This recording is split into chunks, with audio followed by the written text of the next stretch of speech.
After weeks of criticism over the handling of the bushfires scorching Australia, Prime Minister Scott Morrison said on Sunday he will propose a national review into the response to the disaster, as the fires claimed another firefighter's life.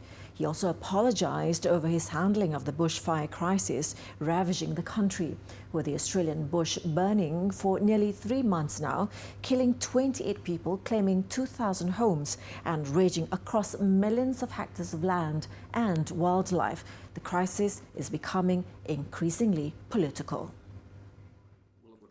In an interview with Australia's ABC television, Morrison said the bushfire inquiry would explore how the federal government could take a more direct and proactive role in future. The response that we're providing today is considerable. There's $76 million being dedicated through the National Bushfire Recovery Fund.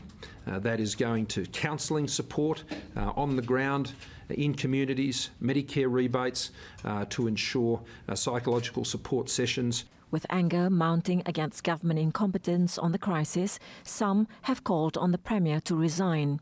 According to New South Wales Fire Service, as of Sunday at 1:30 p.m. local time, 123 active bush and grass fires in the state, with 47 yet to be contained.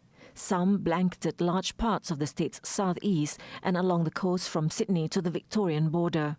Earlier in the day, a 60-year-old local firefighter was killed on duty in the Omeo area, where he was believed to be struck by a tree. The Sydney Opera House on Saturday night lit its sails as a tribute to the firefighters and volunteers for their effort in battling against the raging fires across states over the past 3 months.